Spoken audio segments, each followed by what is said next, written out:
Most people think they already know this story. A boy born with a face the world wasn't ready for. A mother who refused to apologize for who she was.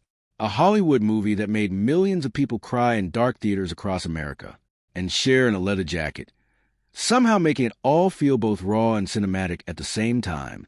The story of Rocky Dennis has been told, retold, packaged, and sold. It has been turned into a poster, a punchline, an inspiration, and a myth. But here's the question that almost nobody ever stops to ask. What did the woman at the center of it all actually say before she was gone? Because Florence "Rusty" Tullis, the real woman behind the legend, behind the sheer performance, behind every tear-jerker moment in that 1985 film, she did talk. She sat down with reporters.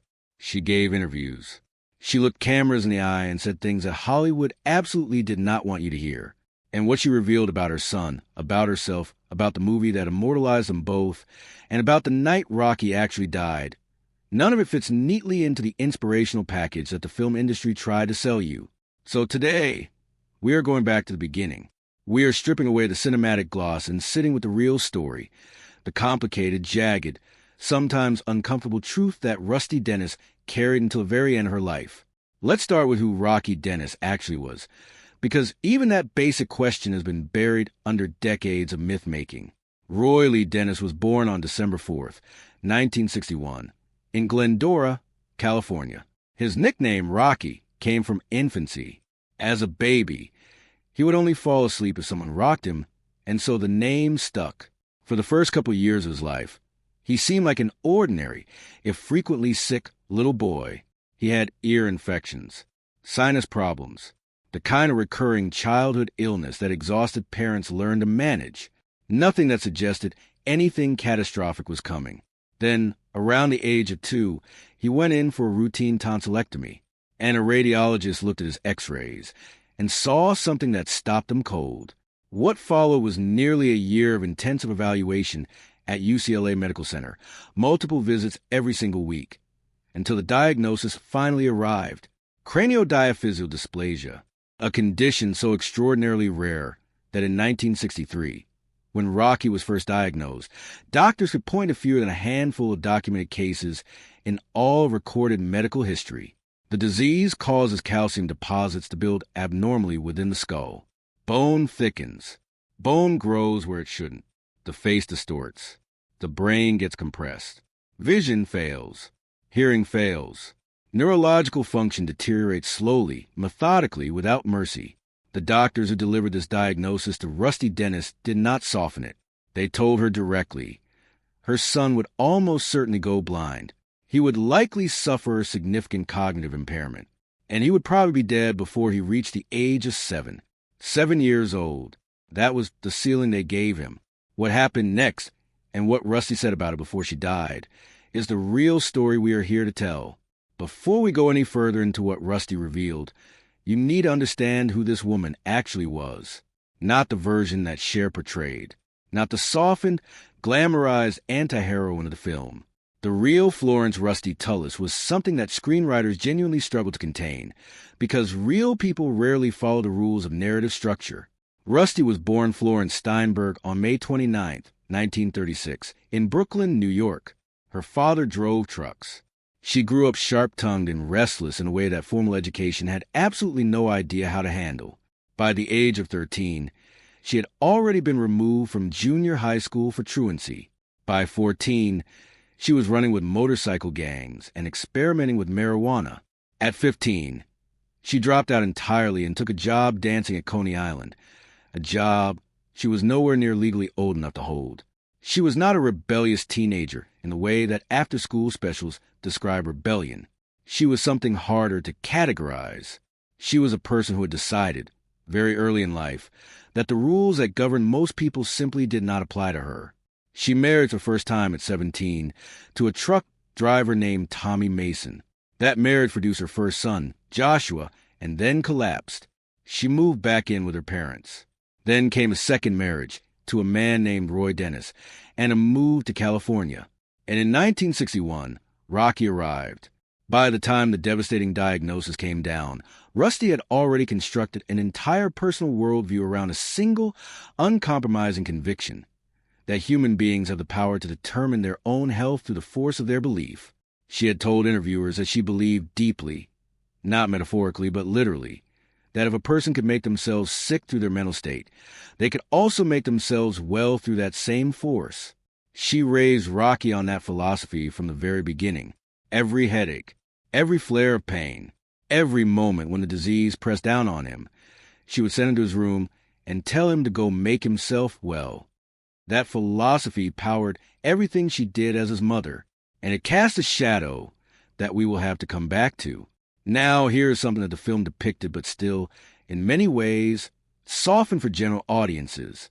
Rusty Dennis was a full and committed member of a motorcycle gang called the Turks. And when we say motorcycle gang, we do not mean a weekend hobbyist club with matching jackets. These were hard-living people who had built their entire world around loyalty, physical courage, and a blunt, unconditional kind of love that most suburban families simply do not have access to.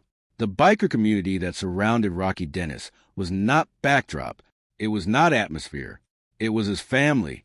The character named Gar in the film, played with quiet power by Sam Elliott, was based on a real man named Bernie Tullis, Rusty's longtime partner. And the circle of rough, devoted people that Bernie and Rusty had built around themselves became the circle that held Rocky Dennis up for the entirety of his short life. These were people who looked at a boy with a profoundly disfigured face and never once flinched. They loved him loudly and without conditions. And that, more than any single scene in any Hollywood movie, is probably the most important fact about Rocky Dennis's childhood. He grew up surrounded by people who thought the world's discomfort with his appearance was the world's problem, not his. As for Rusty's drug use, she was direct about it in ways the movie never fully captured. When reporters came to her after the film's release and framed her substance use as a response to pain or desperation, she rejected that framing immediately and without apology. She did not describe herself as a woman who turned to drugs because life was too hard.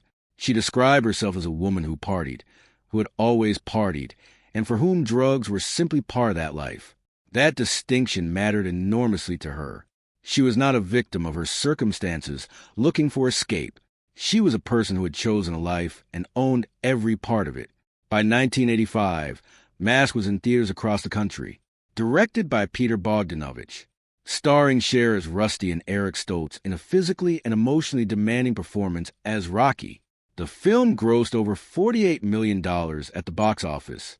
It was an enormous cultural moment, and Florence Rusty Tullis had been paid $15,000 for the rights to her life and her dead son's story. Let that number sit with you for a moment.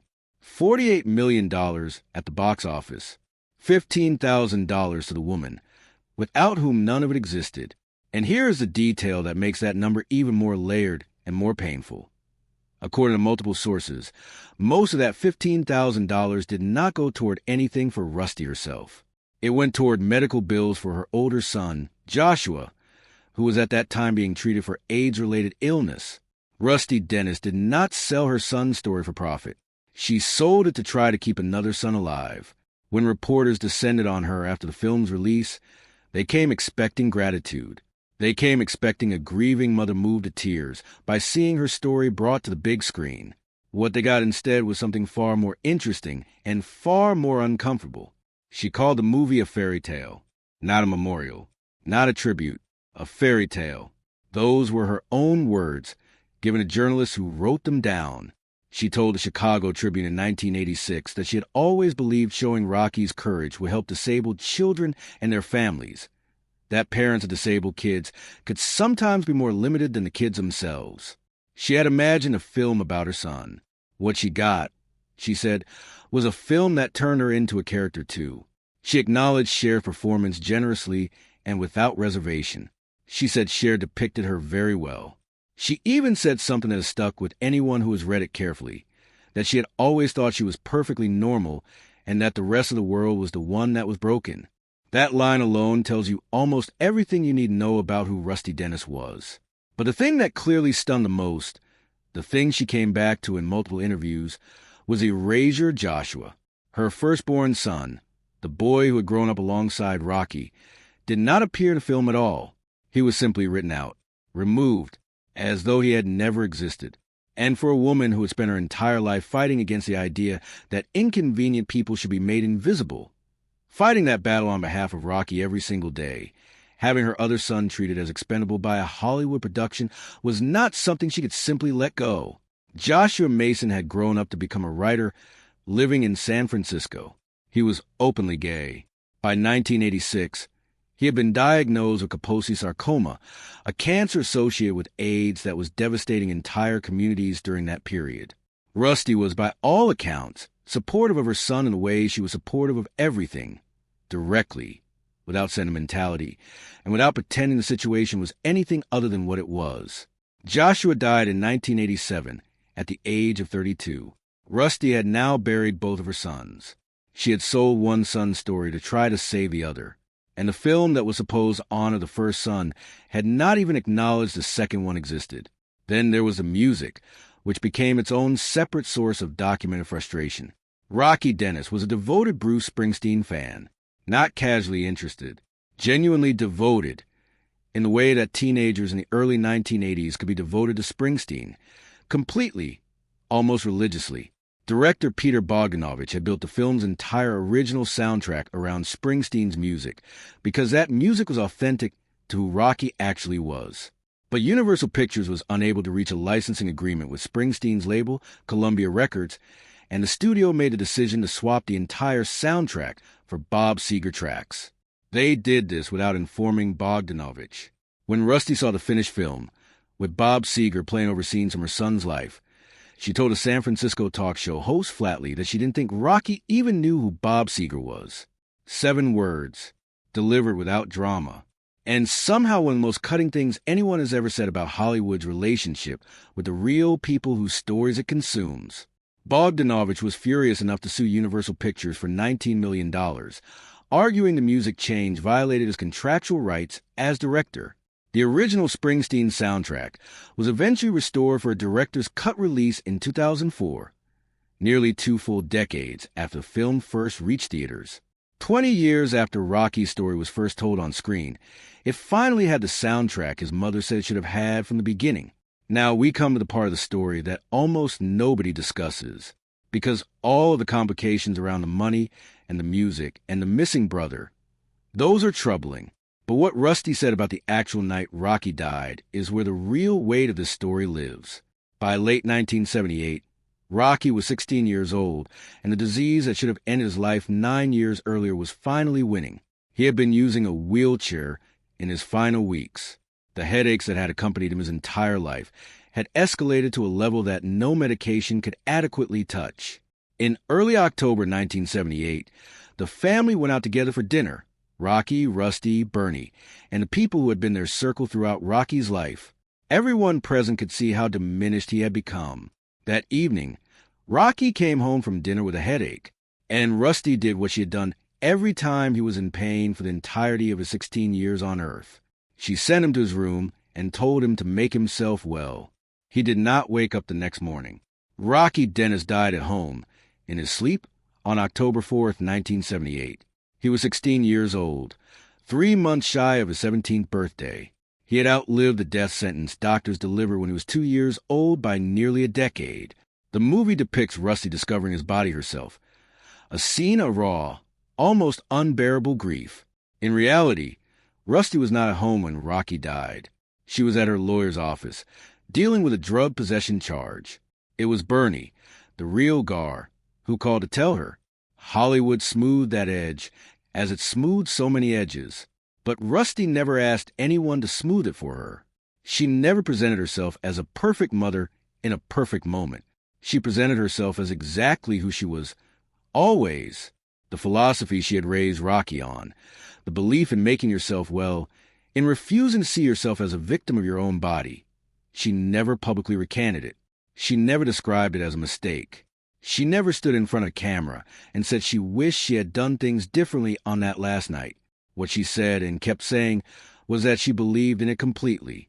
She believed it, had given Rocky something that no medication and no therapy could have provided. The absolute refusal to define himself as someone who was dying. Whether that same philosophy also meant that his pain was sometimes minimized, that his suffering was framed as something to be overcome through willpower when it was in fact something that deserved direct compassion, that is a question only Rocky and Rusty could truly answer. But the record is clear that she never stepped back from it. And the record is equally clear that Rocky Dennis, by every account from everyone who knew him, never saw himself as a tragedy. He graduated junior high as an honor student. He tutored his classmates and negotiated his own rate. He memorized the night sky with the devotion of someone who intended to be around long enough to keep looking at it. He fell in love at summer camp with a girl who was blind and who therefore never saw his face, and who, by every account, saw him more clearly than anyone. When his doctors offered him surgery that might alter his features, he asked them a question that has never stopped being remarkable. Who will I see in the mirror if I change my face? He chose his face. After Rocky died, Rusty moved to San Francisco. She embraced Buddhism. She worked as a counselor, helping people struggling with addiction, bringing to that work the same unflinching directness she had brought to everything else in her life. She had plans at the time the film came out to work with the Shawnee Project, an organization that supported people facing terminal illness, many of them AIDS patients at the height of that crisis. The woman who had once been defined entirely by chaos was building, quietly and without announcement, something that looked a great deal like service. She still rode motorcycles. On October 14th, 2006, Florence Rusty Tullis was riding her three-wheeled motorcycle when the right tire detached from the vehicle. She lost control. The motorcycle struck a curb, and her body hit a telephone pole. What followed was, in its own strange way, characteristic of everything she had ever been. No one knew immediately what had happened to her. There was no dramatic announcement. A brief item appeared in a local newspaper about an unidentified 70-year-old woman injured in a motorcycle accident, and people who knew her made a connection and went to find her. She had broken both legs. She had a punctured lung. She survived the crash itself, because she was Rusty Dennis, and of course she did. But the infection that followed was something her body could not fight off. Florence Rusty Tullis died on November 11th, 2006, at Beverly Hospital in Montebello, California. She was 70 years old. She died moving, on her own machine, on her own terms, unable and unwilling to stop. Before she died, she said that Rocky's death was just another place to go, and that Rocky had always loved going places. She said that she and Joshua had never believed in death. She never asked why this happened to her. Not for Rocky, not for Joshua, not for herself. A 1986 profile in the Chicago Tribune described her as a 49-year-old Jewish mother, former drug addict, go-go dancer, and Shackley Products distributor, living in a meticulously kept biker residence in San Francisco's Mission District with one nephew and three bikers named Pelican, Lenny, and Steve. That description is one of the more remarkable character portraits in American journalism because it is simultaneously absurd and completely accurate, and it somehow explains everything about who this woman was all at once. The screenwriter who wrote Mask, Anna Hamilton Phelan, said of Rusty Dennis that she was not the PDA Mother of the Year, but she was the perfect mother for Rocky. Whether you read that as a pure compliment, as a complication, or as something uncomfortably in between, that is a judgment each person has to make for themselves. What the facts support is this. Rocky Dennis died at home, in his own bed, in his sleep, without machines and without a hospital, and without the clinical indignity that the medical establishment had been preparing to offer him since he was 2 years old. His mother had promised him that, and she kept that promise. So what is the actual legacy here, when you strip away the Hollywood packaging and the inspirational poster framing and sit with the real story?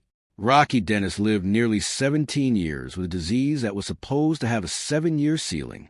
He did it with humor and warmth and a complete refusal to be defined by the thing that made him visually different from everyone around him. He was loved fiercely